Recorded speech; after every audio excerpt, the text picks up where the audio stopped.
সাইয়েদনা ওমরে ফারুকের বায়োগ্রাফি সম্পর্কে জানব। ওমরে ফারুক রাদিয়াল্লাহু তাআলা আনহু, the super hero of this উম্মাহ। এই উম্মার সুপার হিরো তিনি, ঠিক কিনা? ওনার মুখের আগে লাঠি চলতো বেশি। সুবহানাল্লাহ পড়বেন না? মাঝে মাঝে লাঠি চালানোরও দরকার আছে না নাই? সাইয়েদনা ওমরে ফারুক আমাদের জন্য অনুপ্রেরণা। Is the real super hero of Muslim উম্মাহ। তিনি এই উম্মার রিয়েল সুপার হিরো। এজন্য ওনার জীবনী থেকে আমরা কিছু শিক্ষা নেওয়ার চেষ্টা করব ইনশাআল্লাহ। পড়েন সাইয়েদনা ওমরে ফারুক কিভাবে ইসলাম ধর্ম গ্রহণ করলেন, কিভাবে বিশ্বনবীর প্রাণের কলিজার টুকরা হলেন, এটা দিয়ে আমরা শুরু করি। আল্লাহ তাআলা সাইয়েদনা ওমরে ফারুকের হৃদয়ের মধ্যে 3টা ধাক্কা মেরেছেন, ইমানের ধাক্কা। আওয়াজ করে বলতে হবে কয়টা? জোরে বলেন তো কয়টা? 3টা ইমানি ধাক্কা। এক হচ্ছে বিশ্বনবীর দোয়ার ধাক্কা, এক কি? এক দোয়ার ধাক্কা। 2 হচ্ছে সূরা হাক্কা দিয়ে দিয়েছেন আল্লাহ এক ধাক্কা, সুবহানাল্লাহ পড়বেন না? 3 হচ্ছে সূরাতু তাহা দিয়ে আল্লাহ দিয়েছেন আরেকটা ধাক্কা। এই 3টা ইমানি ধাক্কা যখন সাইয়েদনা ওমর ফারুকের হৃদয়ে লাগলো, উনি পড়তে আরম্ভ করেছেন আশহাদু আল্লা ইলাহা ইল্লাল্লাহ ওয়া আশহাদু আন্না মুহাম্মাদান আবদুহু ওয়া রাসূলুহু। চিল্লায়ে পড়েন আল্লাহু আকবার। বিশ্বনবী মক্কায় বসে বসে তাহাজ্জুদের সালাত পড়ে আল্লাহর কাছে দোয়া করলেন, আল্লাহুম্মা আইজ্জাল ইসলাম বিআহাব্বির রাজুলাইনি ইলাইক। ও আল্লাহ, 2 জন লোকের নাম বলবো, 2 জনের দরকার নেই। এই 2 জনের একজনকে আপনি ইসলামের সুশীতল ছায়া তলে এনে ইসলামকে বিজয় দান করে দেন। মুহূর্তের মধ্যে দোয়াটা কবুল করে নিয়েছে কে? বিশ্বনবী বললেন, আল্লাহ 2 জনের নাম বলবো আজকের দোয়ায়। আবি জাহাল ইবনে হিশাম, হয়তো হিশামের বেটা আবু জাহেলকে আপনি ইসলামের ভিতরে নিয়ে আসেন, কিংবা ওমর ইবনুল খাত্তাব, খাত্তাবের বেটা ওমরকে আপনি ইসলামের ছায়া তলে নিয়ে আসেন। ওমরে ফারুকের জন্য দোয়াটা কবুল করে নিয়েছে কে? মক্কার যে অবস্থা, আল্লাহর হাবিব সাল্লাল্লাহু আলাইহি ওয়াসাল্লাম বুঝলেন মক্কার এই 2 জনের একজন যদি আমার সাথে না থাকে তাহলে মক্কায় দাওয়াতি কাজ চালিয়ে যাওয়া যাবে। আল্লাহরে বললেন, আল্লাহ বেশি চাই না, এই 2 জনের একজন, হয় আবু জাহেল নয় ওমর, হয় আবু জাহেল নয় ওমর। বিশ্বনবী যখন দোয়া করলেন, এই দোয়ার একটা ইমানি ধাক্কা, নুরানি ধাক্কা সাইয়েদনা ওমর ফারুকের হৃদয়কে স্পর্শ করে ফেলল। দোয়া ইজ লাইক এ মিসাইল। এই যে আমরা দোয়া করি, এটা মিসাইলের মতো।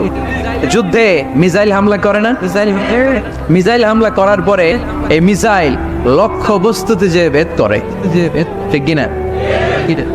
তেমনি দোয়ার মতো যদি আপনি দোয়া করতে পারেন, আপনি যেই জন্য দোয়া করেছেন ঠিক ওই জায়গায় যে আপনার দোয়া স্পর্শ করে। সুবহানাল্লাহ পড়বেন না? বিশ্বনবীর দোয়ার মাধ্যমে প্রথমে সাইয়েদনা ওমর ফারুকের হৃদয়ে এক ধাক্কা লাগলো। 2 নম্বরে রব্বুল আলামিন সূরাতুল হাক্কা দিয়ে ওমর ফারুকের হৃদয়ের মধ্যে দিলেন এক ধাক্কা। পড়েন আল্লাহু আকবার।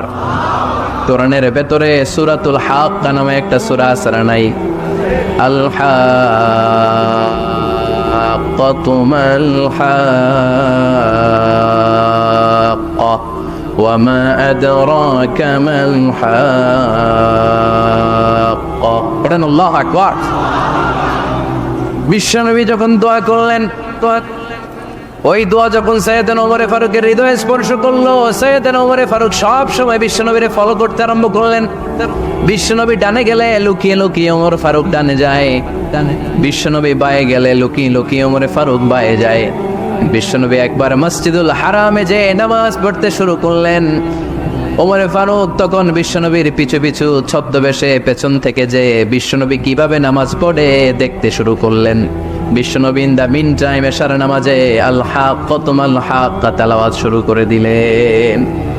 আল হাক্কাতু মাল হাক্কা তেলাওয়াত শুরু করে দিলেন।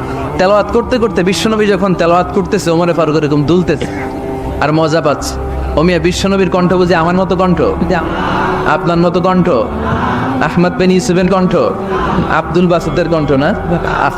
বিশ্বনবীর গলায় যে কি সুরের ঝংকার আল্লাহ দিয়েছেন, কি সুরের লহরী আল্লাহ দিয়েছেন, একবার যে শুনতো পাগল হয়ে যেত। আল্লাহু আকবার। বিশ্বনবী সূরা হাক্কা মন্ত্রমুগ্ধ তেলাওয়াতে, মন্ত্রমুগ্ধ সুর দিয়ে, মন্ত্রমুগ্ধ কণ্ঠ দিয়ে তেলাওয়াত করতে লাগলেন। এশার সালাতে ওমর ফারুক দুলতে লাগলেন। ওমরে ফারুক যত শুনেন অবাক হয়ে যায়, যত শুনেন অবাক হয়ে যায়, যতই শুনে অবাক। কিরে? কারণ তিনি আরবি ভাষা বুঝতেন। এত সুন্দর শব্দের গাঁথনি, এত প্রাঞ্জল বর্ণনা, এত সুন্দর অন্তমিল, এটা কবিতা না হয়ে পারে না। উনি মনে মনে ভাবলেন এটা মনে হয় কবিতা। It might be poem, it could be poem. Muhammad মনে হয় কবি হয়ে গেছে, কবি হয়ে তার কাব্য প্রতিভা দিয়ে সে এটা বানিয়েছে। তা না হলে এত সুন্দর কথা এটা কবিতা না হয়ে পারে। ইন দ্য মিন টাইম বিশ্বনবী কিন্তু দেখতেছে না যে পেছনে ওমর। বিশ্বনবী তেলাওয়াত করছিলেন। ইন দ্য মিন টাইম বিশ্বনবী পড়ছিলেন ওমা হুয়া বিকাউলি শাইরিন কলিলাম মা তুমিনুন। এর অর্থ হলো এটা কোনো কবির কথা নয়, খুব অল্প সংখ্যক লোকই তোমরা ঈমান আনো। সুবহানাল্লাহ পড়েন। এটাকে বলে কোইনসিডেন্ট। কোইনসিডেন্ট হুট করে অনেক সময় মিলে যায় কি যায় না? আপনি একজনের কথা ভাবতেছেন, বাজারে গেলেন, বাজারে যেই দেখেন ওই লোকটা দাঁড়ায় আছে, এরকম হয় কি হয় না? কোইনসিডেন্ট। ওমরে ফারুক মনে মনে যেটা ভাবতেছে ওই কথা দিয়ে বিশ্বনবী তেলাওয়াত করতেছে। আল্লাহু আকবার। বিশ্বনবী যে আয়াত তেলাওয়াত করছিলেন, আয়াতের অর্থ হলো এটা কোনো কবির বানানো কবিতা না, খুব অল্প সংখ্যক লোকই তোমরা ঈমান আনো। ওমরে ফারুক আটকে উঠলেন, থমকে দাঁড়ালেন। ঘটনা কি? আমি মনে মনে ভাবলাম কি এত সুন্দর কথা, এটা তো মানুষের কথা হতে পারে না, এটা নিশ্চয়ই কবিতা, কবির কথা। কিন্তু মোহাম্মদ এখন আবার পড়তেছে ওমা হুয়া বিকাউলি শাইর, এটা কোনো শায়েরের কবির কথা নয়। কলিলাম মা তুমিনুন, অল্পই তোমরা ঈমান আনো। তার মানে আমার মনে যা চলে মোহাম্মদ এটা টের পায়। মোহাম্মদ গণক। নাউজুবিল্লাহ পড়বেন না? মোহাম্মদ অনেক বড় মাপের একজন গণক। মানুষের হৃদয়ে কি চলে, মনে মনে কি ভাবে, মোহাম্মদ না দেখেও বলে দিতে পারে। ইন দ্য মিন টাইম বিশ্বনবী পরের আয়াতে পড়লেন ওয়ালা বিকাউলি কাহিনিন কলিলাম মা তাযাক্কারুন। এই আয়াতের অর্থ হলো এটা কোনো গণকের বানানো গণনা নয়, খুব অল্প সংখ্যক লোকই তোমরা উপদেশ হিসেবে এটাকে মানো। সুবহানাল্লাহ পড়েন। এবার আর ওমরে ফারুকের সহ্য হয় না, কি আজীব তামাশা। প্রথমে মনে করলাম কবিতা, মোহাম্মদ কয় কবি না, সে কবি না, এটা কবিতা না। তারপর ভাবলাম সে গণক, সে আয়াত পরে পরে বলে দিল এটা গণনা নয়, তাহলে এটা কি? এটা কি কবিতাও না, গণনাও না, তাহলে এটা কি? বিশ্বনবী তখন বললেন তানজিলুম মির রাব্বিল আলামিন। সুবহানাল্লাহ পড়েন। পরের আয়াত ছিল তানজিলুম মির রাব্বিল আলামিন। এটা দুনিয়ার কোনো কবির বানানো কবিতা না, এটা কোনো গণকের গণনা না, এটা কোনো সাহিত্যিকের বানানো সাহিত্য নয়, এটা মহাবিশ্বের পরিচালক রব্বুল আলামিনের কাছ থেকে পাঠানো কিতাব কোরআন। সূরা আক্কার ধাক্কায় ওমরে ফারুক প্রথমে ধাক্কাটা লাগলো যে দোয়া। বিষ্ণুবী তাহাজ্জুদে কেঁদে দোয়া করলেন আল্লাহ হয় আবু জাহেল রে দিবা নাইলে ওমর রে দিবা। ওই দোয়া ওমরে ফারুকের হৃদয়ে ছোঁয়া লেগেছে। এরপর হাক্কা, সূরাতুল হাক্কা দিয়ে দিলে এক ধাক্কা। এই ধাক্কা খেয়ে উথাল পাতাল হৃদয়ের মধ্যে, আই রে এ কি বাণী, এ কেমন কথা, কে মুহাম্মদ, কে? তারপরও শয়তানের ওয়াসওয়াসা আছে না নাই? আল্লাহ বলে যতই ওয়াসওয়াসা ওমরকে দেয়া হোক, আমি ওমরে ফারুককে এই মুসলিম উম্মতের সেনাপতি বানিয়ে ছাড়বো, আমি সেনাপতি বানাবো। এবার 3 নাম্বার ডোজ। ডাক্তারের কাছে গেলে প্রথমে দেখবেন সিম্পল ডোজ দেয়, নরমাল ওষুধ। এটাতে কাজ না হলে ডোজ বাড়ায়, একেবারে কাজ না হলে অ্যান্টিবায়োটিক মারে, আছে না নাই? আল্লাহ প্রথমে দোয়ার ছোঁয়া লাগালেন, তারপর সূরা হাক্কা দিয়ে ধাক্কা মারলেন। এরপরে রব্বুল আলামিন বলেন এবার 3 নাম্বার ডোজ সূরা তহা দিয়ে আমি তোমার হৃদয়টারে উজালা বানায় দেব রে ওমর। শয়তান দিক দিয়ে ওয়াসওয়াসা, খেলা দুই দিক থেকে চলতেছে। আল্লাহ তাআলা হেদায়েতের রাস্তায় টানছে, শয়তান জাহান্নামের দিকে টানছে। জাহান্নামের ঘোষণা দেয়া হলো মক্কায়, মুহাম্মদের মাথা কেটে এনে দিলে এত এত স্বর্ণ মুদ্রা দেয়া হবে। ওমরে ফারুক রাজি হয়ে গেলেন। নাঙ্গা তলোয়ার নিয়ে বিশ্বনবীর মাথা কাটার জন্য ছুটলেন। নাউজুবিল্লাহ পড়বেন না? বনু জাহরা গোত্রের এক লোক বলে আইনা ইয়া আমার, কই যাও? মুহাম্মদের মাথা কাটতে যাই। আরে মুহাম্মদের মাথা কাটতে যাও, তোমার বোন ফাতিমা বিনতে খাত্তাব আর তোমার বোন জামাই সাঈদ কদ সাবা, এরা তো ধর্ম ত্যাগ করে ফেলছে। এটা তো আমাদের ধর্ম ত্যাগ করে মুহাম্মদের ফলোয়ার হয়ে গেছে। আগে ওমর ঘর সামলাও, পরে মুহাম্মদের মাথা কাটতে যেও। ওদের মাথা কাটতে ওমরে ফারুক অবাক হয়ে গেলেন, তলোয়ার নিয়ে বিশ্বনবীর দিকে না যে নিজের বাড়ির দিকে চলে গেলেন। বিশ্বনবীর আপন বোন ফাতেমা বিনতে খাত্তাব, বোন জামাই সাঈদ আর খাব্বাব রাদিয়াল্লাহু তাআলা আনহু তিনজন মিলে সূরা তাহা তেলাওয়াত করছিলেন। পড়েন সুবহানাল্লাহ। মক্কায় লুকিয়ে লুকিয়ে দাওয়াত হতো। খাব্বাব রাদিয়াল্লাহু তাআলা আনহু একটা চামড়ার ফলকের মধ্যে সূরা তাহার কয়েকটা আয়াত এনে ওমরে ফারুকের বোন আর বোন জামাইকে শিক্ষা দিচ্ছে, ট্রেনিং দিচ্ছে। সুবহানাল্লাহ পড়ে লুকিয়ে লুকিয়ে। ওমরে ফারুক যখন ঘরে চলে আসলেন, এরা তটস্থ হয়ে গেল। সাইয়েদনা খাব্বাব বিছানার তলায় লুকিয়ে গেলেন। ওমরে ফারুক বললেন, দরজা খোলো, দরজা খোলো। ফাতেমা বিনতে খাত্তাব দরজা খোলার পরে নির্মম ভাবে সাইয়েদনা ওমর রাদিয়াল্লাহু তাআলা আনহু বোনের গায়ে আঘাত শুরু করে দিল। বোন জামাইকে আহত করতে শুরু করলো আর বলতে শুরু করলো, তোরা পাগল হলি কেন? কি আছে ওই মুহাম্মাদের মধ্যে? কি জাদু নিয়ে এসেছে? সে যাই বলে লোকজন পাগল হয়ে যায়, সবাই তার উপর কালিমা পড়ে ঈমান এনে ফেলে। কি এমন জিনিস তোদের কাছে আছে যেটা দেখে মুহাম্মদকে তোরা ভালোবাসলি? কি আছে? কি আছে? কি পড়তেছিলি আমারে দেখা, ফাতেমা বলে, ইন্নাকা রিজসুন লা ইয়ামাসসুহু ইল্লাল মুতাহহারুন। ও আমার ভাই ওমর, তুমি নাপাক। তুমি কি? লা ইয়ামাসসুহু ইল্লাল মুতাহহারুন, পবিত্রতা অর্জন না করে এই কোরআন ধরা যায় না। সুবহানাল্লাহ পড়েন। ওমরে ফারুক গোসল করে আসলে, কারণ ধাক্কা তো আগে কয়েকটা খাইছে। কথা বুঝেন নাই বোধহয়? প্রথমে দোয়ার ধাক্কা, পরে কোন সূরা দিয়ে ধাক্কা দিয়ে ধাক্কা, 3 নম্বরে এখন আরেকটা ধাক্কা খাবে। গোসল করে আসলেন, ফাতেমা বিনতে খাত্তাব বললেন, গোসল যখন করে এসেছেন, এই নেন। ওমরে ফারুক এবার চামড়ার কাপড়ের মধ্যে সূরা তাহার প্রথম আয়াতের দিকে নজর ফেললেন। নজর করেই কোরআনের প্রেমে পড়ে গেলেন। পড়েন সুবহানাল্লাহ। ওমর ফারুক পড়তে আরম্ভ করলেন, তাহা তাহা মা আনজালনা আলাইকাল কুরআনা লিতাশকা ইল্লা তাযকিরাতান লিমান ইয়াখশা তানজিলাম মিম্মান খালাকাল আরদা ওয়াস সামাওয়াতিল উলা। সুবহানাল্লাহ পড়েন। পড়তে আরম্ভ করলেন, তাহা মা আনজালনা আলাইকাল কুরআনা লিতাশকা, এই কোরআনকে আমি তোমাদের হতভাগ্য জাতি হিসেবে দুনিয়ায় থাকার জন্য পাঠাই নাই। এটা রব্বুল আলামিনের পক্ষ থেকে এসেছে। যারা রবকে ভয় করে তাদের জন্য আছে উপদেশ। যিনি আকাশ বানিয়েছেন, জমিন বানিয়েছেন, ওই আল্লাহ তাআলা নিজেই এই কোরআন পাঠিয়েছে। আওয়াজ করে পড়তে হবে, আল্লাহু আকবার। উনি খুব ভালো আরবি জানতেন।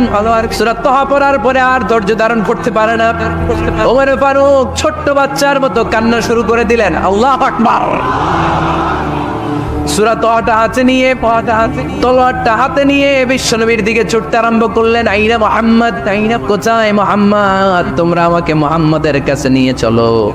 বিশ্বনবী তখন সাফা পাহাড়ের পাদদেশে দারুল আরকাম ইবনে আলকামের ঘরে লুকিয়ে লুকিয়ে কোরআনের দাওয়াত দিতেন।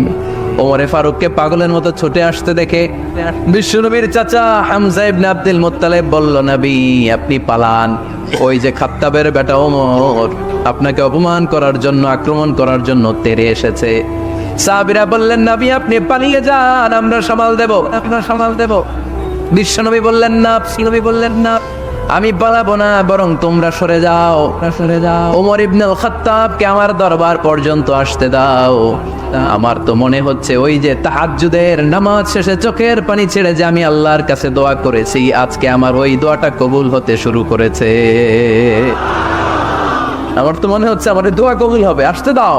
ওমর ফারুক এসে বললেন, আশহাদু আল্লা ইলাহা ইল্লাল্লাহ ওয়া আশহাদু আন্না মুহাম্মাদান আবদুহু ওয়া রাসূলুহু, আমি সাক্ষ্য দিলাম আল্লাহ ছাড়া কোনো ইলাহা নাই, নিশ্চয় আপনি আল্লাহর প্রেরিত বান্দা এবং রাসূল। পড়েন সুবহানাল্লাহ। ওমর ফারুক যখন কালিমা শাহাদা পড়ে মুসলমান হয়ে বিশ্বনবীর হাতে হাত রাখলেন, মুসলিম সাহাবীদের মধ্যে খুশি আর আনন্দের বন্যা বয়ে গেল। মুসলিম হাতে গোনা সাহাবারা আল্লাহর প্রশংসা করলেন। বিশ্বনবী সাইয়েদনা ওমর ফারুককে জড়িয়ে ধরলেন। ওমর ফারুক এবার বিশ্বনবীরে বললেন, নবী গো, আলাসনা আলাল হক, আমরা কি সত্যের উপরে আছি নাকি আমরা ভুলের উপরে আছি? বিশ্বনবী বললেন, বালা নাহনু আলাল হক, আমরা এই সত্যের উপরে আছি। সুবহানাল্লাহ পড়েন। আলাসনা আলাল হক, নবী আমরা কি সত্যের উপরে নাই? হ্যাঁ, অবশ্যই ওমর তুমি সত্যের উপর আছো। ওমরে ফারুক বললেন তাহলে ফাফিমাল ইখতিফা, তাহলে লুকায় লুকায় আর দাওয়াত দেবো কেন? আমি তো কালিমা পড়ে ফেলছি, আসেন আমার সাথে বের হই। ফাফিমাল ইখতিফা, আর লুকায় লুকায় কেন? আসেন আমরা বাইরে বেরোই, বাইরে বেরোই। বিশ্বনবী বললেন ওমর এটা আমার কি জীবন, এখানে আমরা একটু গোপনে গোপনে দাওয়াত দিতে চাই। ওমরে ফারুক বলে না, আমার দায়িত্ব, আমি একটা মিছিল দিতে চাই নবী, আল্লাহর নামের তাকবীর দিতে দিতে দারুল আরকাম থেকে শুরু করে মসজিদুল হারাম পর্যন্ত একটা মিছিল দিয়ে আমি মক্কা কাঁপায়া দেব। অনুমতি দেন। বিশ্বনবী দিতে চায় না। ওমর ফারুক অনেক বোঝানোর পরে স্বল্প পরিসরের একটা অনুমোদন পাওয়া গেল বিশ্বনবী সাল্লাল্লাহু আলাইহি ওয়াসাল্লামের কাছ থেকে। কিন্তু মিছিল যে দিবে, মিছিলের জন্য লোকের দরকার আছে না নাই? এখানে লোক নাই, আমি একাই মিছিল দিতেছি, এটা জমবে, মিছিল জমবে। খুঁজে উনি 11 জন মুসলিম সাহাবা পেলেন। কয়জন? ওমরে ফারুক বললেন 11 জনই সই। এই 11 জন নিয়ে আমি আল্লাহর নামের তাকবীর দিব। 2 লাইন করলেন। কয় লাইন? 2 লাইন। পেছনে 6 জন, আর এই লাইনের নেতা বানালেন বিশ্বনবীর চাচা হামজাকে রাদিয়াল্লাহু তাআলা আনহু। আর সামনে 5 জন, তার আগে দাঁড়ালেন উনি নিজেই। তাহলে 6-6-12 বললেন এই 2 লাইনই আমরা তাকবীর দিতে দিতে, বেশি না, এই দারুল আরকামের ঘর থেকে, আপনারা জানেন যে সাফা মারওয়া এখন যে সাই হয়, এই সাফার পাদদেশে ছিল দারুল আরকামের ঘর। উনি বলেন এখান থেকে ওই যে কাবার গিলাফ দেখা যায়, কাবার গিলাফ পর্যন্ত আমরা এই তাকবীর নিয়ে ওখানে যাব। সুবহানাল্লাহ পড়বেন না? ওখানে উনি দাঁড়িয়ে ছোট্ট একটা ভাষণ দিয়েছিলেন।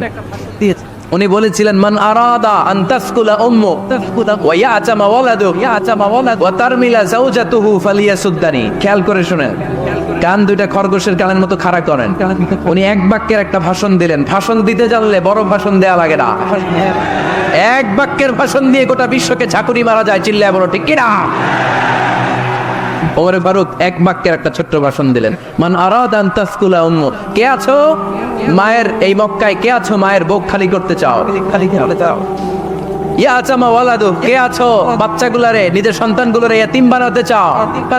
কে আছো তারমিলা যাওজাতুহু, নিজের স্ত্রীকে বিধবা বানাতে চাও? ফালিয়া সুদ্দানি, বুকের পাটা থাকলে আমি ওমরে থামাও। ফালিয়া সুদ্দানি, দেখি মক্কায় কার এত বড় বুকের পাটা। কে আছো মায়ের বুক খালি করতে চাও, সন্তান এতিম বানাতে চাও, স্ত্রীকে বিধবা বানাতে চাও? ফালিয়া সুদ্দানি, পারলে আমারে ঠেকাও। এই বলে উনি আল্লাহু আকবার, আল্লাহু আকবার, আল্লাহু আকবার বলে স্লোগান শুরু করে দিলেন। এক এক স্লোগানে মক্কার মরুজ জমিন থারথার করে কাঁপতে আরম্ভ করলেন। এই মিছিল মক্কার কেউ দেয় নাই। মিছিলের আওয়াজ শুনে আবু জাহেল বাইরিস, উতবা বাইরিস, শাইবা, ওয়ালিদ ইবনে মুগীরা সব বের হইছে। কি রে, আমার এলাকায় এত বড় স্লোগান, কার এত সাহস? বের হয়ে দেখে মিছিলের সামনে ওমর রে দেখে দিছে একদম। কারণ ওমরে ফারুককে থামানোর মতো বাপের বেটা মক্কায় তৃতীয়টা কেউ ছিল না। আওয়াজ করে বলে ঠিক কিনা? ওমরে ফারুক আল্লাহু আকবার বলে স্লোগান দিতে দিতে মসজিদুল হারামের ভেতরে ঢুকে গেল। কাবার গিলাফ ধরার পরে সেদিন মিছিল থেমেছে ওই আল্লাহর নামের স্লোগান। সেদিন কেউ থামাতে পারে নাই, কিয়ামত পর্যন্ত কেউ থামাতে পারবে না। চিল্লায় বলো ঠিক কিনা?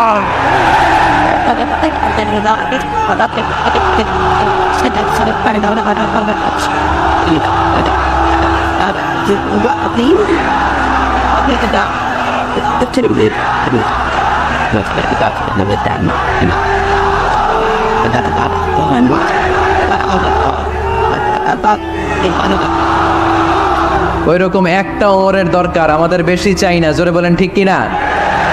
দাও খোদা দাও আমায় আবার ওমর দারাজ দিল, দাও খোদা দাও আমায় আবার ওমর দারাজ দিল, দাও আলীর মতো বীর সেনানি, আলীর মতো বীর সেনানি জাগাতে নিখিল, দাও খোদা দাও আমায় আবার ওমর দারাজ দিল। সুবহানাল্লাহ পড়েন। একটা ওমর লাগবে, একটা ওমর। চিল্লায় বলেন কয়টা? ওই ওমরের অপেক্ষায় বাংলাদেশ সহ গোটা মুসলিম উম্মাহ, ঠিক কি না? একটা ওমরই যথেষ্ট। আমাদের সেন্ট্রাল লিডারশিপ নাই তো, আমাদেরকে এদিকে লাথি মারলে আমরা ওইদিকে যাই, ওদিক থেকে কোথা মারলে আমরা এদিকে যাই। আমাদের রিপ্রেজেন্টেটিভ, আমাদের প্রতিনিধিত্ব করার মতো কোনো কেন্দ্রীয় লিডারশিপ নেতৃবৃন্দ গোটা বিশ্বে নাই, ঠিক কিনা? আমরা সেই ওমরে ফারুকের অপেক্ষায়, আমরা সেই ইমাম আল মাহাদির অপেক্ষায়। এই ওমরে ফারুক আমাদের মডেল, ঠিক কিনা? থার্ড ইন পজিশন এই পুরো উম্মতের মধ্যে ওনার পজিশন নাম্বার 3। এক নাম্বার পজিশন বিশ্বনবীর, কার? 2 নাম্বার পজিশন কার? আবু বকর। 3 নাম্বার পজিশন কার? ওমরে ফারুকের। বিশ্বনবী বলতেন লা নবিয়্যা বা'দি, লা নবিয়্যা বা'দি, আমার পরে কোনো নবী নাই, ওয়ালা রাসূলা, আমার পরে কোনো রাসূলও নাই। আমার নবীর পরে আর কোনো নবী আছে? আমার নবীর পরে আর কোনো রাসূল আছে? এই যে কাদিয়ানি যে একটা সম্প্রদায় আছে, এরা কি মুসলিম নাকি অমুসলিম? মুসলিম সম্প্রদায়ের সাথে এদের কোনো সম্পর্ক নাই, চিল্লা বলেন ঠিক কিনা? এরা যদি মুসলমান হতে চায়, আমার নবী দ্য লাস্ট মেসেঞ্জার বিশ্বনবীকে খাতামুন নবী হিসেবে সংবাদ সম্মেলন করে গোটা বিশ্বকে জানাই দিতে হবে, তারপরে তাদেরকে আমরা মুসলিম হিসেবে স্বীকৃতি দিব, চিল্লা বলেন ঠিক কিনা? তা না হলে তারা কোন ধর্মের এটাকে জানাই দিতে হবে। No inferiority complex, no identity crisis. Identity ক্রাইসিসে থাকা যাবে না। আপনারা কোন ধর্মের এটা জানাই দেন। আপনারা বিশ্ব নবীরও শেষ নবী মানবেন না, আবার মুসলিম বলেও নিজেদেরকে ট্যাগ লাগাতে চাইবেন। সাধারণ মুসলমানরা এটা এই ধোঁকাবাজি মানে না, চিল্লায় বলেন ঠিক কিনা? আমার নবীর পরে কোনো নবী নাই, আমার রাসূলের পরে কোনো রাসূল নাই, ঠিক কিনা?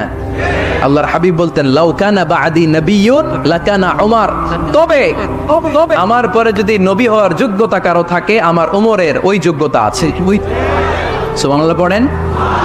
প্রভু তুমি বলেছ রাসূল দেবে না, বলনি দেবে না ওমর, বলনি দেবে না হামজা তারি, খালিদ বিজয় সমর। প্রভু তুমি বলেছ রাসূল দেবে না, বলনি দেবে না ওমর, বলনি দেবে না হামজা তারি, খালিদ বিজয় সমর। প্রভু তুমি বলেছ রাসূল দেবে না। সুবহানাল্লাহ পড়েন। এজন্য আমরা একটা ওমর চাই, কয়টা? বেশি লাগবে? নেতার মতো নেতা কয়টা লাগে? জোরে বলেন কয়টা? Enough, that's enough. Omar Farooq our super hero. ওনার সাথে বিশ্বনবী সাল্লাল্লাহু আলাইহি ওয়াসাল্লামের মুসাহারার সম্পর্ক ছিল। ওমরে ফারুক যে বিশ্বনবীর শ্বশুর, এটা অনেকে জানেই না। ওমরে ফারুক রাদিয়াল্লাহু তাআলা আনহু বিশ্বনবীর শ্বশুর ছিলেন। এটা আজকে নতুন শুনছেন। কে হাত তোলেন? দেখছেন হুজুর? সঠিক বলছি না আমি? অনেকে আমরা জানি না। মাশাআল্লাহ, জানতে লজ্জা নাই, শিখতে লজ্জা নাই। লজ্জা হচ্ছে অজ্ঞতায় আর মূর্খতায়, ঠিক কি না? আমরা শিখতে রাজি আছি। যে কথা বলে আমরা তার ছাত্র। আমার আগে হুজুর কথা বলতেছিলেন, আমরা ছিলাম ছাত্র। এখন আমি কথা বলতেছি, এখন আমরা সবাই হয়ে গেছি ছাত্র, ঠিক কি না? যিনি বলেন তিনি শিক্ষক, বাকিরা আমরা ছাত্র, ঠিক কি না? দুই খলিফা ইসলামের 4 খলিফার 2 খলিফা বিশ্বনবীর মেয়ের জামাই, আর বাকি 2 খলিফা বিশ্বনবীর শ্বশুর। সুবহানাল্লাহ পড়েন। সাইয়েদনা আলী রাদিয়াল্লাহু তাআলা আনহু, সাইয়েদনা উসমান যুন নূরাইন বিশ্বনবীর মেয়ের জামাই। উসমান রাদিয়াল্লাহু তাআলা আনহুর কাছে বিশ্বনবী 2 মেয়েকে বিয়ে দিয়েছিলেন। একজন মারা যাওয়ার পরে আরেকজন। বিশ্বনবী বলেছেন এরপরে আরেকটা থাকলে ওইটারও বিয়ে দিতা। সুবহানাল্লাহ পড়বেন না? 2 জন ছিল মেয়ের জামাই, আর 2 জন ছিল শ্বশুর। সাইয়েদনা আবু বকর শ্বশুর, বিশ্বনবীর স্ত্রী আম্মাজান আয়েশা রাদিয়াল্লাহু তাআলা আনহার বাবা। বিশ্বনবীর স্ত্রী আম্মাজান হাফসা রাদিয়াল্লাহু তাআলা আনহার বাবা ছিল সাইয়েদনা ওমরে ফারুক। চিল্লায় পড়ে আল্লাহু আকবার। জান্নাতের পজিশন না, সাইয়্যিদু কুহুলিল জান্নাহ। জান্নাতে যত নারীরা যাবে, নারীদের সর্দারিনী হবে সাইয়্যিদাতুনা ফাতেমা রাদিয়াল্লাহু তাআলা আনহা। এই ফরিদপুরের যত ইয়াং স্টাররা, তোমরা যারা জান্নাতে যাবে, তোমাদের লিডার হবে সাইয়েদনা হাসান আর হুসাইন রাদিয়াল্লাহু তাআলা আনহুমা। আর বয়স্ক মুরব্বীরা যারা জান্নাতে ঢুকবেন, আপনাদের লিডার হবে সাইয়েদনা আবু বকর আর সাইয়েদনা ওমর ফারুক রাদিয়াল্লাহু তাআলা আনহু। সুবহানাল্লাহ পড়তে পারলেন না? ওমর ফারুক সাধারণ কোনো ক্যারেক্টারিস্টিক্স নয়। ওনাকে আল্লাহ তাআলা নলেজও দিয়েছেন, আবার দিনদারিও দিয়েছেন। আমার দিনী ভাইয়েরা, খেয়াল রাখবেন, কোনো আলেমের মধ্যে বা কোনো নেতার মধ্যে যদি এই দুইটার সমন্বয় আপনি পান, যে তার জ্ঞানও আছে আবার দিনদারিও আছে, he belongs the knowledge and he belongs the taqwa, সে গোটা বিশ্বকে জয় করে ফেলবে, ঠিক কিনা? যার মধ্যে জ্ঞান আছে, যার মধ্যে তাকওয়া আছে, তারে কেউ থামায় রাখতে পারে? ওমরে ফারুককে এই দুই নেয়ামত দিয়ে ধন্য করেছে কে? সহিহ বুখারীর বর্ণনা, বিশ্বনবী সাহাবীদের সামনে একটা স্বপ্নের কথা বলছেন। বিশ্বনবী বললেন, আমি স্বপ্নে দেখলাম আমার আঙ্গুলের ফাঁকা থেকে দুধ বের হচ্ছে, আমি তৃপ্তি সহকারে দুধ খেলাম, খাওয়ার পরে দেখলাম আঙ্গুলের মধ্যে একটু দুধ লেগে আছে, আমার আঙ্গুলে অতিরিক্ত লেগে থাকা দুধটা আমি ওমরে ফারুকের মুখের মধ্যে লাগিয়ে দিলাম। সাহাবারা বললেন, ইয়া রাসূলুল্লাহ, ইয়া হাবিবাল্লাহ, মাযা আওয়ালতা বিহি, এই স্বপ্নের আপনি কি ব্যাখ্যা করলেন, আমরা তো বুঝলাম না। বিশ্বনবী বললেন, আওয়ালতু বিহি আল ইলম, আমি এই দুধ দিয়ে জ্ঞানের ব্যাখ্যা করেছি, কারণ ওমরকে আল্লাহ যেই জ্ঞান দিয়েছে গোটা বিশ্বের কাউকে এত জ্ঞান দেয় না। এজন্য স্বপ্নে যদি কেউ দেখেন যে আপনি দুধ খাচ্ছেন, তার মানে আল্লাহ তাআলা আপনার জ্ঞান বাড়ায় দিবেন। ওমরে ফারুককে দুধ খেয়ে অতিরিক্ত দুধের অংশটা বিশ্বনবী আবু বকর রাদিয়াল্লাহু তাআলা আনহুর মুখে দেন নাই, সাইয়েদনা উসমানের মুখে দেন নাই, আলী রাদিয়াল্লাহু তাআলা আনহুর মুখে দেন নাই। স্বপ্নে ওই অতিরিক্ত লেগে থাকা দুধটা বিশ্বনবী ওমরে ফারুকের ঠোঁটের মধ্যে লাগিয়ে দিয়েছেন। এই হাদিস থেকে প্রমাণ হয় আল্লাহ তাআলা জ্ঞানের নেয়ামতে সাইয়েদনা ওমরে ফারুককে ধন্য করেছেন। আবার বুখারীর বর্ণনা, বিশ্বনবী সাল্লাল্লাহু আলাইহি ওয়াসাল্লাম আরেক স্বপ্নের বর্ণনা দিচ্ছেন। তিনি বললেন, তোমাদের সবাইকে স্বপ্নে আমার সামনে দাঁড় করানো হলো, আমি দেখলাম তোমাদের কারো জুব্বা নাভি পর্যন্ত, কারো জুব্বা হাঁটু পর্যন্ত, কারো জুব্বা টাকনো পর্যন্ত। ওমরে ফারুককে যখন স্বপ্নে আমার সামনে দাঁড় করিয়ে দেয়া হলো, আমি দেখলাম ওমরের জুব্বা এত লম্বা, ওমর টেনে হিচড়ে তার জুব্বা নিয়ে সামনে হেঁটে যাচ্ছে। সাহাবারা বললেন, ফামাযা আওয়ালতা বিহি ইয়া রাসূলুল্লাহ, ও আল্লাহর রাসূল, এই স্বপ্ন দিয়ে আপনি কি বোঝাতে চাইলেন, আমরা কিছু বুঝলাম না। বিশ্বনবী বললেন, আওয়ালতু বিহি আদ-দ্বীন, আমি এই হাদিসের দ্বারা দ্বীনের ব্যাখ্যা করলাম, যার জামা যত লম্বা তার দ্বীনদারি তত বেশি। সুবহানাল্লাহ, আসতে পড়েন। স্বপ্ন দেখলেন কোন সাহাবীর জুব্বা নাভি, কোন সাহাবীর হাঁটু, কারোটা টাকনু, কিন্তু ওমরে ফারুকের জুব্বা এত লম্বা, ইয়াজুরু সাওবাহু, তিনি তার জুব্বা টেনে হিচড়ে যাচ্ছেন। বিশ্বনবী বললেন, এটা দ্বারা আমি দ্বীন, আমি তাকওয়া, দ্বীনদারি, তাকওয়া, এটার ব্যাখ্যা করেছি। তার মানে ওমরে ফারুকের তাকওয়ার সামনে সব তাকওয়া পানি হয়ে যাবে। কোন সুবহানাল্লাহ। আল্লাহ তাআলা সাইয়েদনা ওমরে ফারুককে দ্বীনের জ্ঞান দিয়েছেন, দ্বীনের জ্ঞান দিয়ে তাকওয়া দিয়েছেন। যুবক ভাইরা, যাকে আল্লাহ তাআলা দ্বীনের জ্ঞান দেয়, যাকে আল্লাহ তাআলা তাকওয়ার এই গুণ দিয়ে সমৃদ্ধ করে, তার জন্য গোটা বিশ্বের সব দরজাগুলোকে ওপেন করে দেয় কে? কত বড় মুত্তাকি ছিলেন সাইয়েদনা ওমরে ফারুক। মদিনার সমাজে কয়জন মুনাফিক ছিল বিশ্বনবী ছাড়া কেউ বলতে পারতেন না। বিশ্বনবী কোন সাহাবীকে মুনাফিকদের লিস্ট দিয়ে যান নাই, একজন সাহাবী ছাড়া। দেখি কেউ বলতে পারেন কিনা ওই সাহাবীর নাম? কি নাম? হুযায়ফা ইবনুল ইয়ামান রাদিয়াল্লাহু তাআলা আনহু। ওনাকে বলা হতো সাহিবু সিররি রাসূলিল্লাহ, আল্লাহ রাসূল সাল্লাল্লাহু আলাইহি ওয়াসাল্লামের গোপন তথ্যের ধারক বাহক। সুবহানাল্লাহ, পড়বেন না? বিশ্বনবী ইন্তেকালের আগে মদিনার সমাজে মোট কয়জন মুনাফিক আছে, এই তথ্য আবু বকরকে বলেন নাই, ওমর রাদিয়াল্লাহু তাআলা আনহুকে বলেন নাই, উসমান রাদিয়াল্লাহু তাআলা আনহু, আলী রাদিয়াল্লাহু তাআলা আনহু, আশারাতুল মুবাশশিরিনা বিল জান্নাহ কোন সাহাবীকে বলেন নাই। শুধুমাত্র কেবলমাত্র একমাত্র হুযায়ফা ইবনুল ইয়ামান রাদিয়াল্লাহু তাআলা আনহুর কাছে মুনাফিকদের লিস্টে বিশ্বনবী দিয়ে গিয়েছেন। সুবহানাল্লাহ পড়েন। মদিনায় কারা কারা মুনাফিক কেউ জানতো না, হুযায়ফা ছাড়া। কে ছাড়া? নামটা আজকে মুখস্থ করেন, যাতে অন্য কোনো ওয়াজে কেউ জিজ্ঞেস করলে বলতে পারেন। মুনাফিকদের লিস্ট যে সাহাবীর কাছে বিশ্বনবী দিয়ে গিয়েছিলেন, সাহাবীর নাম কি? নামটা কেমন লাগে? ভালো লাগে? অনেকে আমারে জিজ্ঞেস করে, হুজুর আমার ছেলে হবে আগামী মাসে, একটা নাম দেন। নাম দিয়ে দিলাম হুযায়ফা। যাদের হবে ছেলে, এলাকায় যাদের নেক্সট কয়েক মাসে ছেলে হবে, খালি হুযায়ফা চলবে। কি চলবে? ভাল লাগে? নামটা ভাল লাগে? রাইকেন, অনেক সুন্দর না? উনি জানতেন মুনাফিক কারা। দেখেন ওমরে ফারুকের তাকওয়ার লেভেলটা কত। ওমর ফারুক একদিন হুযায়ফা রাদিয়াল্লাহু তাআলা আনহুর কাছে গেলেন, যে বললেন, হুযায়ফা, বিশ্বনবী ইন্তেকালের আগে মুনাফিকদের নামের লিস্টটা কারো কাছে দেয় নাই, আমার জানা নাই, সাইয়েদনা আবু বকরের জানা নাই, কোন সাহাবীর জানা নাই, তুমি ছাড়া। আমি তোমার কাছে জানতে চাই, আমি ওমরের নামটা ওই মুনাফিকদের খাতায় আছে কিনা আমার একটু বলো। আমার ওমরের নামটা ওই মুনাফিকদের লিস্টিতে একটু আছে কিনা, নামটা একটু বলো। যদি থাকে আমি ভালো হয়ে যাব, আমি নেফাকি দূর করে পাক্কা মুমিন হতে চাই। আমার নাম যদি মুনাফিকের লিস্টে থাকে আমি তো শেষ। হুযায়ফা চোখের পানি ছেড়ে দিয়ে বলে, আমিরুল মুমিনিন, কেমন প্রশ্ন করলেন আপনি? আপনি বিশ্বনবীর শ্বশুর, এই উম্মতে আপনার পজিশন 3 নাম্বার। আপনারে মুনাফিকরা ভয় পায়, শয়তান আপনারে ভয় পায়।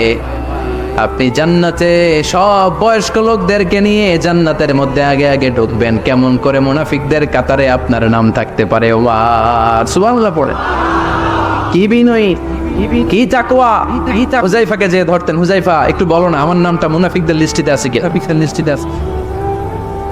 ওমর ফারুকের যদি এই টেনশন থাকে যে আমি মুনাফিক হয়ে গেলাম কিনা, আমাদের এই টেনশন থাকার দরকার আছে না নাই? হ্যাঁ, যেন সব সময় আল্লাহর কাছে দোয়া করতে হবে, আল্লাহ তুমি নেফাকি থেকে আমাদেরকে বাঁচাও। আরো জোরে পড়েন আমিন। ওমর ফারুক রাদিয়াল্লাহু তাআলা আনহু আমাদের সুপার হিরো, আমাদের সবাই বলেন আমাদের। উনি কত বড় সুপার হিরো শুনেন। উনি জুমার খুতবা দিচ্ছেন। কি দিচ্ছেন? মসজিদে নববীতে খুতবার মাঝখানে হঠাৎ বললেন, ইয়া সারিয়াতুল জাবাল, ইয়া সারিয়াত ইবনে জানিমিল জাবাল। এই কথা বলেই আবার খুতবা দিতে শুরু করলেন। ওনার এই ইয়া সারিয়াত ইবনে জানিমিল জাবালের সাথে আগের কথারও কোনো মিল নাই, পরের কথারও কোনো মিল নাই। জুমার নামাজের পর মুসল্লি সাহাবারা ধরলেন, বললেন, ইয়া আমিরাল মুমিনিন। খুতবার মাঝখানে হঠাৎ করে ইয়া সারিয়াত ইবনে জানিমিল জাবাল বলে আপনি চিৎকার করলেন কেন? আপনার এই বাক্যের সাথে আপনার খুতবার আগের বাক্যের কোনো মিল নাই, আপনার খুতবার পরের বাক্যেরও কোনো মিল নাই। এই কথা আপনি কারে বললেন, কারে উদ্দেশ্য করে বললেন? এই কথার তাৎপর্য কি আমাদেরকে বুঝিয়ে বলেন। ওমর ফারুক বললেন, আমি যখন খুতবা দিচ্ছি আমি দেখতে পেলাম ওই যে কয়েক মাস আগে আমি আমার মুসলিম সেনাবাহিনী পারস্যে আক্রমণের জন্য পাঠিয়েছি বর্তমান ইরান। ইরানের ওই বিশাল এলাকাতে পারস্যে আমি আমার ব্যাটালিয়ন পাঠিয়েছি। আমি হঠাৎ করে দেখতে পেলাম আমার মুসলিম বাহিনীর সেনাপতি যুদ্ধের এক পর্যায়ে তার ডানে আছে উপত্যকা, বায়ে আছে পাহাড়, সে পাহাড়ি রাস্তা ছেড়ে দিয়ে উপত্যকার দিকে যেতে শুরু করেছে। আমি দেখতে পেলাম আমার মুসলিম বাহিনী যদি উপত্যকার দিকে ছুটে বেড়ায়, কাফির মুশরিকরা আমার মুসলিম বাহিনীকে কচুকাটা করে ফেলবে। তাই আমি এখান থেকে তাদেরকে কমান্ড দিয়ে বলেছি, ইয়া সারিয়াতাল জাবাল, উপত্যকার দিকে নয় পাহাড়ের দিকে যাও, তাহলেই তোমাদের বিজয় নিশ্চিত হয়ে যাবে। উপত্যকার দিকে যেও না, ইলাল জাবাল ইলা সারিয়াতিল জাবাল, পাহাড়ের দিকে ছোট। সাহাবারা অবাক, ঘটনা কি? উনি বসে আছেন মদিনায়, মসজিদে নববীর মিম্বারে দাঁড়িয়ে। উনি যদি ইয়া সারিয়াতাল জাবাল বলে, এটা কি ইরানে যাবে নাকি? ও মিয়া, তখনকার সময়ে বর্তমানের মতো মোবাইল ছিল নাকি, ইন্টারনেট ছিল নাকি, কিছু ছিল? খালি মুখে আমি যদি বলি ইয়া সারিয়াতাল জাবাল, এটা ইরানে যাবে, ইন্ডিয়ায় যাবে, ঢাকায় তো যাবেন, ফরিদপুর শহরেই তো বসবে না, ঠিক কিনা?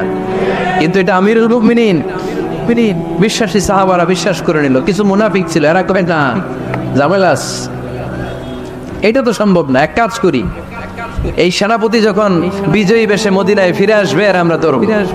এরা দিন গুনতে লাগলো, এই সেনাপতি মুসলিম বাহিনী নিয়ে পারস্য জয় করে কবে ফিরে আসবে। এই মুনাফিকের দলগুলো কখনো সেনাবাহিনীকে অভ্যর্থনা জানাতে যেত না, কিন্তু এইবার সবার আগে মদিনার উপকণ্ঠে যে সেনাপতিদেরকে অভ্যর্থনা জানানোর জন্য ফুল নিয়ে রেডি, ফুল নিয়ে দাঁড়ায় আছে। সেনাপতি ঢুকার সাথে সাথে ধরছে, এই সেনাপতি কোত্থেকে আসছে? পারস্য জয় করে আসছি। এমন দিন, জুমার দিন, দুপুর বেলা যুদ্ধের মাঝখানে আমিরুল মুমিনিনের কণ্ঠের কোন কথাবার্তা শুনছো নাকি? সেনাপতি অবাক, কয় তোমরা জানলা কেমনে শুনছি তো? সুবহানাল্লাহ পড়বেন না? আমরা যুদ্ধে একটা ভয়ঙ্কর অবস্থার মধ্যে ছিলাম। পেছন থেকে শত্রু আমাদেরকে আক্রমণ করতে শুরু করে দিল। ডানে যাব না বায়ে যাব, সামনে যাব নাকি পেছনে যাব, রাস্তা খুঁজে পাচ্ছি না। ডান দিকে ছিল আমাদের উপত্যকার রাস্তা, বাঁ দিকে ছিল পাহাড়ি পথ। আমরা সোজা পথ হবে মনে করে উপত্যকার দিকে ছুটতে আরম্ভ করলাম। হঠাৎ করে আমিরুল মুমিনিনের কণ্ঠ বজ্র কণ্ঠে আমার কানের মধ্যে ভেসে আসলো। আমার মনে হলো আমিরুল মুমিনিন কেমন যেন আমাকে কমান্ড দিচ্ছেন আর বলছেন, ইয়া সারিয়াতাল জাবাল, ডান দিকে উপত্যকার পথে নয়, তাড়াতাড়ি পাহাড়ের দিকে সৈন্য বাহিনী নিয়ে উঠে যা। পাহাড়ের দিকে, আরে ডানে না, this is wrong track and this is the right track. ওই দিন যদি ওমরে ফারুকের ওই গাইডলাইন, আমিরুল মুমিনিনের কমান্ড যদি আমি না শুনতাম, আজকে বিজয়ের বেশে ফিরতেও পারতাম না, আমাদের চেহারাও তোমরা দেখতে পেতে না। ওমরে ফারুকের ওই কমান্ড, ওই গাইডলাইন অদৃশ্য থেকে শোনার কারণে ওই পারস্যের মধ্যে আমাদেরকে সেই যুদ্ধে বিজয় দান করেছে কে? দিস ইজ ওমরে ফারুক, দিস ইজ ওমরে ফারুক, দিস ইজ ওমরে ফারুক, দিস ইজ ওমরে ফারুক। বিশ্বনবী বলছেন, ওমর, মা লাকিয়াকা শাইতানু সালিকান ফাজ্জান ইল্লা সালাকা ফাজ্জান গায়রা ফাজ্জিক। ওমর, শয়তান ইবলিস যদি তোমার কোনো রাস্তা দিয়ে হাঁটতে দেখে, শয়তান ওই রাস্তা রেখে দিয়ে অন্য রাস্তা দিয়ে হাঁটে। সুবহানাল্লাহ বাড়িতে যায় বললেন। কে বলতেছে? বিশ্বনবী। কার ব্যাপারে? কার ব্যাপারে? ওমরে ফারুকের ব্যাপারে। শয়তান যদি দেখে যে ওমরে ফারুক এই রাস্তা দিয়ে হাঁটতেছে, এই রাস্তা দিয়ে হাঁটে, শয়তান ওই রাস্তা রেখে দিয়ে অন্য রাস্তা দিয়ে হাঁটে। সুবহানাল্লাহ পড়েন। রাত্রিবেলা আমরা আমাদের বাচ্চা ছেলে মেয়েদেরকে যখন খাওয়াই, বাচ্চারা খেতে চায় না, এরকম হয় আপনাদের ফরিদপুর এলাকায়? এই এলাকায় হয় নাকি? এই এলাকায় হয় নাকি? খেতে চায় না বাচ্চারা, খেতে চায় না। এই চকলেট দেখায়া, এই মিনা কার্টুন দেখায়া, এইটা সেইটা, এগুলো সেগুলো বলে, গল্প টল্প বলে ভুলাইয়া খাওয়ানো লাগে, তাই না? তারপরও খায় না। আমারও ছোট মেয়ে আছে, খেতে চায় না, এইটা সেইটা এমনি সেমনি খাওয়ানো লাগে। তো শেষে না পেরে মা বাবা বলতে বাধ্য হয়, ওই যে ভূত আসতেছে, ভূত আসতেছে, তাড়াতাড়ি তাড়াতাড়ি খাও, তাহলে যে ভূত ধরবে তোমার, ওই যে বাঘ আসতেছে, বাঘ তাড়াতাড়ি খাইলে তাহলে বাঘে কামড়াবে। বলি না আমরা? আপনারা কি বলেন? কি বল? ভূত, ভূত। আর কি বলেন? আর কি বলেন? হ্যাঁ হ্যাঁ, আচ্ছা, এক এক জায়গায় এক একটা আমরা বলি, ভূত আসবে, বাঘ খাবে, ভাল্লুক খাবে, তাড়াতাড়ি খাও। মদিনাতে যখন ওমরে ফারুক আমিরুল মুমিনিন, মদিনার মায়েরাও বাচ্চাদেরকে খাওয়াতে পারতো না, ছোট্ট মেয়েদেরকে খাওয়াতে পারতো না, খাওয়া নিয়ে যন্ত্রণা করতো। বাচ্চারা যখন মদিনায় খেতে চাইতো না রাত্রিবেলায়, মদিনার মায়েরা বলতো, তাড়াতাড়ি খাও, আহুয়া ইয়াতি উমর, আহুয়া ইয়াতি উমর, তাড়াতাড়ি খা, নাইলে ওই যে ওমর আসতেছে, Omar. This is our super hero, সাইয়েদনা ওমর ফারুক রাদিয়াল্লাহু তাআলা আনহু। শুধু শয়তানি ভয় পেত না, মুনাফিকরাও ভয় পেত, জমের মতো ভয়। শুধু তাই না, আমাদের আম্মাজান বিশ্বনবী সাল্লাল্লাহু আলাইহি ওয়াসাল্লামের স্ত্রীরাও ওমর ফারুককে ভয় পেতেন। সুবহানাল্লাহ কবেন না? মাঝে মাঝে বিশ্বনবী সাল্লাল্লাহু আলাইহি ওয়াসাল্লামের সাথে আম্মাজান আয়েশার ঝগড়া হতো না? আপনাদের ফ্যামিলিতে ঝগড়া হয়? হয় না? হয় না? কার কার দেখি? পরে আল্লাহ, অনেক আল্লাহর ওলি আছে তো এই জায়গায়, ঝগড়া হয় না? এই কি কথা কয়, ঝগড়া হয় না বলে? বিশ্বনবীর ফ্যামিলিতে ঝগড়া হয়, আপনার ফ্যামিলিতে হয় না? মিষ্টি ঝগড়া, মিষ্টি ঝগড়া। আর ও বিয়েই করে নাই?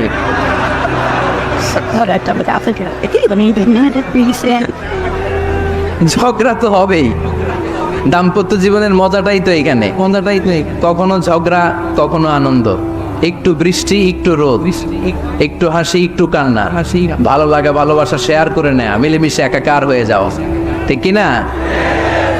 তো আল্লাহর হাবিব সাল্লাল্লাহু আলাইহি ওয়াসাল্লামের সাথে আম্মাজান আয়েশার ঝগড়া হতো। তো একদিন ঝগড়া হয়ে দুইজন রেগে আছে, খবরদার দুইজন রেগে থাকবেন না, আবার একজন রাগলে আরেকজন থেমে যাবেন, কারণ এই ছোট্ট ঝগড়া থেকে এটা অনেক সময় বিচ্ছেদের দিকে গড়ায়। আমার প্রিয় ফরিদপুরবাসী, ভাবি রেগে গেলে আপনি রাইগেন না, ওই দিন রাইগেন, আপনি একটু ঠান্ডা থাকেন। আবার আপনি রেগে গেলে, আমার মাইকের আওয়াজ যদি ভাবিরা শুনেন, আপনারা রেগে যায় না, একটু ঠান্ডা থাকবে। দুইজনে রেগে গেলে তো তৃতীয় বিশ্বযুদ্ধ শুরু হবে, তাই না? একজন রেগে গেলে আরেকজন ঠান্ডা, কারণ এই সামান্য ঝগড়া থেকে ইগোর কারণে এটা বিচ্ছেদ আর ডিভোর্স পর্যন্ত গড়ায়। আর শয়তান এখানে উস্কানি দেয়, কারণ ইমানদারদের ফ্যামিলি ভাঙতে পারলে শয়তান সবচেয়ে বড় খুশি হয়। আর ইমানদারদের ফ্যামিলি টিকে থাকলে খুশি হয়ে যায় কে? আম্মা জান আয়েশা রাদিয়াল্লাহু তাআলা আনহার সাথে বিষ্ণু ইসলামের ঝগড়া হতো মাঝে মাঝে। একবার ঝগড়া হলো বিষ্ণু ইসলাম রাগ, আম্মা জান আয়েশাও রাগ। তো বিষ্ণু বললেন, আয়েশা ঝগড়া করে আর কতক্ষণ থাকবো, আসো মিটমাট করি। আয়েশা রাদিয়াল্লাহু বললেন, ঠিক আছে মিটমাট করবো। তো বিষ্ণু ইসলাম বললেন, মিটমাটের জন্য কারে ডাকবো? ওমরে ডাকি। কয় না, ওমরে না, ওমর গালিজ, ওমর অনেক রাগে, আমার ডর লাগে। কয় তাহলে তোমার আব্বারে ডাকি। কয় ডাকেন, আব্বারে ডাকি। কয় ডাকি, খুশি। মেয়েদের মধ্যে অভ্যাসটা আছে না নাই? তাহলে তোমার আব্বারে ডাকি, ডাকেন। ডেকে নিয়ে আসা হলো। আবু বকর রাদিয়াল্লাহু তাআলা আনহু দাঁড়ালেন, আম্মা জান আয়েশা দাঁড়ালেন, বিশ্বনবীও দাঁড়ালেন। বিশ্বনবী বললেন, আয়েশা তোমার আব্বা আসছে, এবার ঘটনা খুলে বলার পালা। তুমি বলবা নাকি আমি বলবো? আম্মা জান আয়েশা বললেন, আপনি বলেন, তবে ওয়ালা তাকুল ইল্লা হাক্কান, যেটা ঘটছে ওইটাই বললেন, মিথ্যা কথা কইেন না। আবু বকর রাদিয়াল্লাহু তাআলা রেগে মেগে আগুন। কি এই কথা তুমি কেমন করে বলো? কেমন বিশ্বনবীকে মিথ্যা কথা কখনো বলবে? রেগে মেগে দিলেন মেয়ের গালে এক চড়।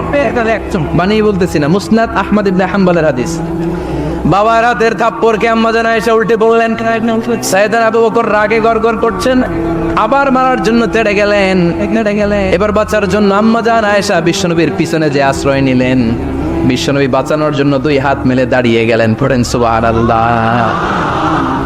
বিশ্বনবী যখন দুই হাত মেলে দাঁড়িয়ে গেলেন, সাইয়েদনা আবু বকর রাদিয়াল্লাহু আনহু থেমে গেলেন। সাইয়েদনা আবু বকর রাদিয়াল্লাহু তাআলা আনহু ঘর থেকে বের হয়ে বারান্দায় দাঁড়ালেন। পড়েন সুবহানাল্লাহ। এবার বিশ্বনবী আম্মা জান আয়েশার কাছে যেয়ে বলেন, ইয়া আয়েশা কাইফা রাআইতিনি আনকাসতুকি মিনার রাজুল, দেখছো কেমনে বাঁচাইলাম? আপনি না থাকলে বর্তমানে ফেলতো আজকে। আমি বাঁচাইছি তোমারে, আমি আমার লগে ঝগড়া করো তুমি। লজ্জায় পড়ে আম্মা জান আয়েশা খিলখিল করে হেসে দিলেন। বিশ্বনবীও হেসে দিলেন। দুইজনের হাসির মধুর আওয়াজ শুনে সাইয়েদনা আবু বকর বাইরে থেকে অবাক, কিরে এতক্ষণ না ঝড় তুফান, এখন দেখি হাসি। সালাম দিয়ে অনুমতি নিয়ে ভিতরে ঢুকলেন। ঢুকে দেখেন আম্মা জান আয়েশাও হাসে, বিশ্বনবীও হাসে। এ হাসি দেখে আবু বকর রাদিয়াল্লাহু আনহু হেসে দিলেন। আরশের উপর থেকে খুশি হয়ে গেলেন কে? এবার সাইয়েদনা আবু বকর রাদিয়াল্লাহু তাআলা আনহু বললেন, ইয়া রাসূলুল্লাহ আশরিকানি ফি সিলমিকুমা কামা আশরাকতুমানি ফি হারবিকুমা। ও নবী, দুইজন যুদ্ধ লাগলে মীমাংসার জন্য যেমনি আমারে ডাকেন, এরকম হাসি আর আনন্দের মুহূর্তেও আমারে একটু ডাইকেন। আশরিকানি ফি সিলমিকুমা কামা আশরাকতুমানি ফি হারবিকুমা। নবী, আপনাদের মধ্যে ঝগড়া লাগলে সন্ধি করার জন্য আমারে যেমনি ডাকেন, আপনাদের হাসি খুশি আনন্দ খুনসুটি এই মজাদার মুহূর্তগুলোতে আমারে বঞ্চিত রাখেন না, আমার একটু ডাইকেন। সুবহানাল্লাহ পড়েন। এই মুসনাদ আহমদ ইবনে হাম্বলের হাদিস শোনার উদ্দেশ্য হচ্ছে, বিশ্বনবী প্রথমে ওমর ফারুকের নাম বলেছিলেন। সাইয়েদনা আয়েশা বলে, না আমি ডরাই। আইবাত, দিস ইজ কল্ড আইবাতু উমর। একবার বিশ্বনবীর সব বিবিরা ধরলেন, ও নবী আমাদেরকে এটা দেন, ওইটা দেন, ঘরে ওইটা নাই। বিশ্বনবীকে, আমার কাছে কিচ্ছু নাই। যদি এমনি আমার বউ হয়ে থাকতে চাও থাকো, তাহলে তা না হলে যা লাগবে কিনে দেবো, সাথে সাথে তালাকও দিয়ে দিব। কিছু দিতে পারবো না, আমার নাই তো, সামর্থ্য নাই। কিন্তু বিবিরাও ছাড়ে না, এটা দেন ওইটা দেন। বিশ্বনবী রহমতের নবী, বিবিদেরকে বুঝাতেও পারেন না। বিবিরা আবদার করতেছে, নবী এটা লাগবে ওইটা লাগবে। ইন দ্য মিন টাইম বিশ্বনবী একজনের সালাম শুনতে পেলেন। কে যেন দরজায় দাঁড়িয়ে বলতেছে, আসসালামু আলাইকুম। বিশ্বনবী দরজার দিকে তাকালেন, তাকিয়ে বললেন, ওয়া আলাইকুম আসসালাম। আর বুঝতে পারলেন এটা আমার ওমরের সালাম। সালাম দেওয়ার পরে বিবিদের দিকে তাকায় দেখে একজন বিবিও নাই, সব অন্দরমহলের ভিতরে দৌড়। সুবহানাল্লাহ পড়তে পারলেন না? This is our super hero Omar. এরকম ওমর একটা লাগবে, চিল্লায় বলেন কয়টা? একটা ওমর গোটা বিশ্বকে সোজা করে দিবে। একটা ওমর সবল আর দুর্বলের সব পার্থক্য দূর করে দিবে। মাজলুমের উপর জালিমের অত্যাচারের অবসান ঘটায় দিবে। গোটা বিশ্বটাকে সাম্য, মৈত্রী, ভালোবাসার ইনসাফ দিয়ে পরিপূর্ণ করে দিবে। সেই ওমরের অপেক্ষায় আমরা। নিজের ছেলেকে 80টা বেত মেরেছেন। কয়টা? 80টা বেত মেরেছে। এই ব্যাপারে অনেকগুলো বর্ণনা পাওয়া যায়। সবচেয়ে সহিহ বর্ণনা হচ্ছে মুয়াত্তা ইমাম মালিকের বর্ণনা। ওমর ফারুক রাদিয়াল্লাহু তাআলা আনহুর ছেলে আব্দুর রহমান মারুফুন বিআবি শাহমা ছিলেন মিশরে। ওখানে নাবিজ খেয়েছিলেন। নাবিজ হচ্ছে আরব দেশের লোকেরা দুধের মধ্যে শক্ত খুরমা রাত্রেবেলা ঢেলে দিত। ঢেলে দিলে সারা রাত ওই খুরমার রসটা দুধের সাথে মিশে দুধটা লাল হয়ে যেত। এটারে সকালবেলা খেত, খুব সুস্বাদু, এটাকে বলে নাবিজ। কিন্তু এটা রাতে ভিজাইলে সকালেই খাইতে হয়, রেখে দিলে আবার একটু সমস্যা হয়, এটা অনেকটা তারির মতো হয়ে যায়, মাতলামি চলে আস। তো ওমরে ফারুকের ছেলে নাবিজ খেয়েছেন, মদ খাননি, নাবিজ কিন্তু নাবিজ খাওয়াতে সাকরান চলে এসেছে। সাকরান চলে আসাতে এটা যখন প্রমাণিত হয়েছে, আমর ইবনে আস রাদিয়াল্লাহু তাআলা আনহু নাকি 80 বেত মেরেছে মিশরে। কয় বেত? নিয়ম হচ্ছে সবার সামনে, সবার সামনে না মেরে একটু গোপনে মেরেছে। এই তথ্য যখন ওমরে ফারুকের কাছে এসেছে, উনি বললেন না, মারতে হবে সবার সামনে, আলাদা মারলা কেন? ও মদিনায় ফিরে আসলে আমি আবার 80টা মারব। মদিনায় ফিরে আসার পরে সাইয়েদনা ওমরে ফারুক ওই আগের 80টারে আর ধরেন নাই, নিজ হাতে আবার 80টা বেত মেরেছেন। এই বেত মারার 1 মাস পরে এই আবু শাহমা ইন্তেকাল করেছে। অনেক ঐতিহাসিক বলে এই বেতের আঘাতে মরেছে, কেউ কেউ বলেছে নিজের রোগের কারণে মরেছে। কিন্তু দিস ইজ দ্য ইনসাফ সিস্টেম অফ উমার। নিজের ছেলে বলে ছেড়ে দেয় নাই। এখন নিজের ছেলে হইলে 7 খুন মাফ, নেতার ছেলে হইলে 10 খুন মাফ, এলাকার মরণের ছেলে হইলে 10 খুন মাফ। নো পার্সিয়ালিটি ইন ইসলাম। ইসলামে পার্সিয়ালিটি নাই। আপনি নেতার ছেলে হন, আপনি বিজনেস ম্যাগনেটের ছেলে হন, আপনি যেই হন না কেন, ইসলামের দৃষ্টিতে সবাই সমান। চিল্লায় বলেন ঠিক কিনা? বনু মখজুমিয়া গোত্রের এক নারী চুরিতে ধরা পড়ল। সাহাবারা বললেন, নবী, মদিনার সবচেয়ে ভেরি প্রেস্টিজিয়াস এন্ড ডিগনিফাইড ফ্যামিলির মেয়ে, আপনি হাত কাটেন না, কারণ ইসলামের নিয়ম চুরি করলে কি কেটে দাও। বিশ্বনবী বললেন, বলো কি? বলো হাত না কাটার জন্য তোমরা আমাকে রেকমেন্ড করছো? এটা আল্লাহর আইন, পৃথিবীর কেউ রেকমেন্ড করলো শোনার ক্ষমতা আমার নাই, কারণ আইনটা দিয়েছে কে? লাউ কানাত ফাতিমাতু বিনতি মুহাম্মাদিন সারাকাত লাকাতা মুহাম্মাদুন ইয়াদাহা। আরে বনু মাখজুমিয়া মেয়ে তো দূরের কথা, আমার কলিজার টুকরা ফাতেমাও যদি আজ চুরিতে ধরা পড়তো, তার হাত কেটে দিতে আমি 1 মিনিটও দেরি করতাম না। দিস ইজ ইসলাম। এই হচ্ছে ওমরে ফারুকের মানাকিব। এরকম ওমরে ফারুক কয়টা লাগবে? আওয়াজ করে বলতে হবে, কয়টা লাগবে? একটা লাগবে। এই সাইয়েদনা ওমরে ফারুক মদিনার প্রথম চিফ জাস্টিস ছিলেন। সর্বপ্রথম ওনার পরামর্শে সাইয়েদনা আবু বকর রাদিয়াল্লাহু তাআলা আনহু কোরআনকে সংকলন করেছেন। আমরা এই যে কোরআন পড়ি 30 পারা, এমদাদিয়া লাইব্রেরির 114টা সূরা, কত সুন্দর সন্নিবেশ করা হয়েছে, এখানে সাজানো হয়েছে। আল্লাহর হাবিব সাল্লাল্লাহু আলাইহি ওয়াসাল্লামের সময় কি এরকম কোরআন ছিল নাকি? ছিল। খেজুর পাতার মধ্যে, গাছের বাকলের মধ্যে, ওটের বড় হাড্ডির মধ্যে আর পাথরের মধ্যে খোদাই করা কোরআন ছিল। সাইয়েদনা আবু বকরের সময়, রাদিয়াল্লাহু তাআলা আনহুর সময় যুদ্ধ হলো। 70 জন হাফেজ সাহাবী ইন্তেকাল করলেন। সাইয়েদনা আবু বকর রাদিয়াল্লাহু তাআলা আনহুকে ডেকে ওমরে ফারুক বললেন, ও আবু বকর, এইভাবে হাফেজে কোরআন সাহাবীরা যদি দুনিয়া থেকে বিদায় হয়ে যায়, আল্লাহর কোরআনও তো বিদায় হয়ে যাবে। আমার পরামর্শ হলো, আপনি সব বয়োজ্যেষ্ঠ সাহাবীদেরকে একসাথে করে কোরআনের সব কাগজগুলোকে একসাথে করে একটা নির্ধারিত কপির মধ্যে কোরআনকে সংকলন করে ফেলেন। সাইয়েদনা আবু বকর বললেন, যেটা আমার নবী করেন এটা আমি কেমনে করি? কিন্তু ওমরে ফারুক নাচরবান্দা বলে না, এটা করলে কোনো খারাপ হবে না, ভালোই হবে। মুসলিম উম্মার জন্য এক জায়গায় কোরআন সন্নিবেশিত থাকবে, আপনি করেন। সাইয়েদনা আবু বকর রাজি হয় না, ওমরে ফারুকও ছাড়ে না। ওমরে ফারুক বলতে এমন ভাবে সাইয়েদনা আবু বকর রাদিয়াল্লাহু তাআলা আনহুকে ধরলেন। সব শেষে সাইয়েদনা আবু বকর ওমরে ফারুকের কথায় কোরআন সংকলনে রাজি হয়ে গেলেন। পড়েন সুবহানাল্লাহ। উনি বললেন, ওমর যখন আমাকে বারবার বুঝাতে লাগলো, আল্লাহ তাআলা আমার হৃদয়টা ওমরের কথা শোনার জন্য খুলে দিলেন।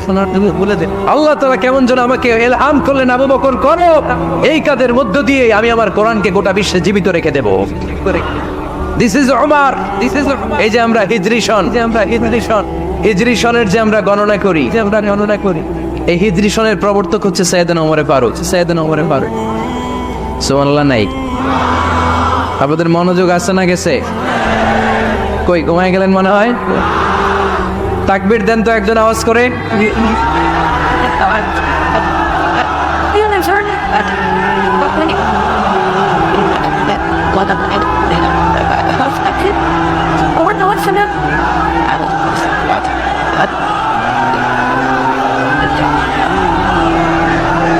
মাশাআল্লাহ, বসেন। এখনই শেষ করে দেব কিছু সময়ের মধ্যে। আমরা একসাথে বিদায় নেব ইনশাআল্লাহ। ওঠা বসা করবেন না, ওঠা বসা করবেন না, বসেন। সাইয়েদনা ওমর ফারুক এই হিজরি সনের গণনা শুরু করেছে। সাহাবারা বলল, আমিরুল মুমিনিন, খ্রিস্টানদের ঈসাই সন আছে, আমাদের মুসলমানদের কোনো সন নাই।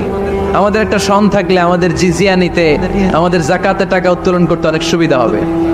ওমর ফারুক বললেন, তাহলে কোন সালকে হিজরি, কোন সালকে মুসলিম সাল হিসেবে আমরা ঘোষণা দিতে পারি? একজন বলল, আমার নবী যেই সালে জন্মগ্রহণ করেছেন ওই সালে। ওমর ফারুক বললেন, না, আমার নবীর জন্ম আমাদের জন্য খুশির দিন, কিন্তু এটা আমাদের জন্য প্রেরণা নয়। প্রেরণা নবীর কাজে, ঠিক কিনা? আরো কিছু সাহাবারা বলল, তাহলে যেই সালে আমার নবী ইন্তেকাল করেছে ওইটারে প্রথম সাল ধরেন। ওমর ফারুক বললেন, না, যেদিন তিনি ইন্তেকাল করেছেন এটা আমাদের দুঃখের দিন, এটা আমাদের প্রেরণা নয়। আমাদের প্রেরণা হচ্ছে বিশ্বনবীর ত্যাগ, তিতিক্ষা আর কাজের মধ্য দিয়ে। জোরে কোন ঠিক কিনা?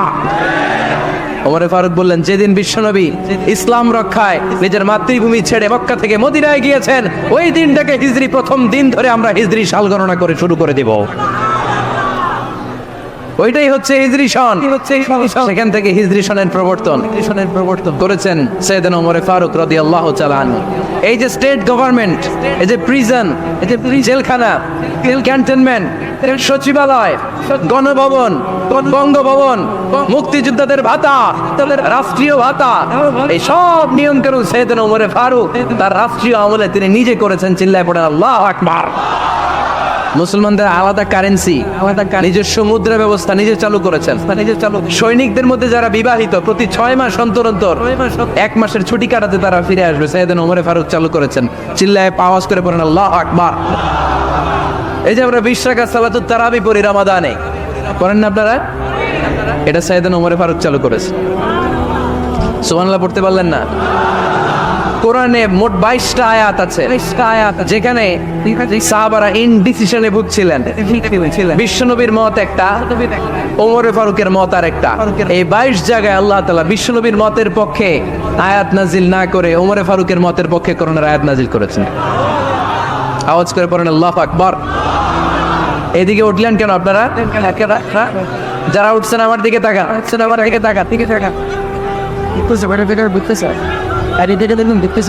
কিছু ভিতরে ঢুকতেছে, কিছু বাইরে দিচ্ছে না।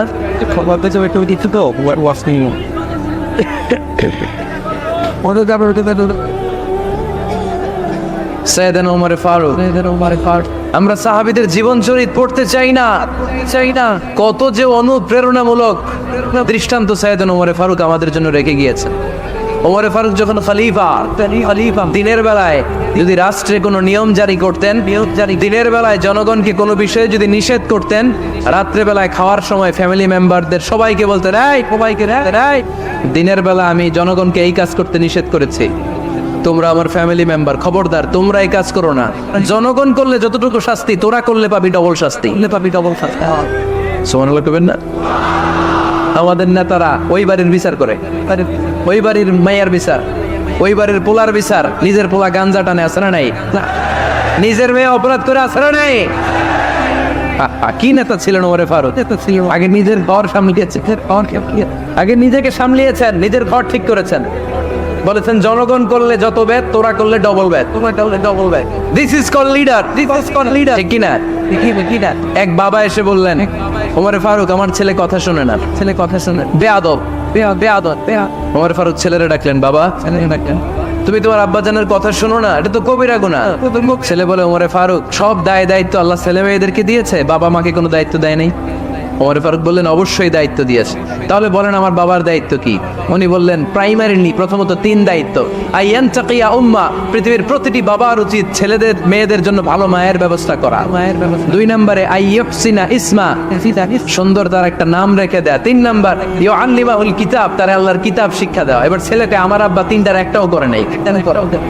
এবার ওমর ফারুক রেগে গেলেন, বাবার কাঁধে ধরলেন, বললেন, তুই ছেলের জন্য বিচার নিয়ে আসলি, তোর 3টা দায়িত্বের একটাও তুই পালন করিস নাই। ছেলে বলে, আমিরুল মুমিনিন, আমার মা নর্তকী, আমার মা মাজুসি, আমার মায়ের মধ্যে কোনো আদব কাদব নাই। সুন্দরী দেখে আমার মারে বাবা বিয়ে করছে, আমার মায়ের কাছ থেকে জীবনে কিছু শিখি নাই। 2 নাম্বার সাম্মানি খানফাসা, আমার বাবা আমার নাম রেখেছে চামচিকা। কি নাম রাখছে? এটা নাম হইলো একটা, এরকম উল্টা পাল্টা নাম আছে না নাই? না, এগুলো রাখবেন না। আব্দুল্লাহ রাখবেন, আব্দুর রহমান রাখবেন। আরেকটা কি বলছে আজকে? হুযায়ফা রেখে দিয়েন। পারবেন? পারবেন? ওয়ালাম ইউআল্লিমনি হারফাম মিন কিতাবিল্লাহ আমিরুল মুমিনিন। শুধু তাই না, আল্লাহর কোরআনের একটা অক্ষর আমার বাবা কোনোদিন আমারে শিক্ষা দেয় নাই। ওমর ফারুক রেগে গেলেন, এবার বাপের কান্দে দইরা মারতে শুরু করলেন। তুই পোলার নামে বিচার নিয়ে আইছিস, তোরে বাইর দিব আগে।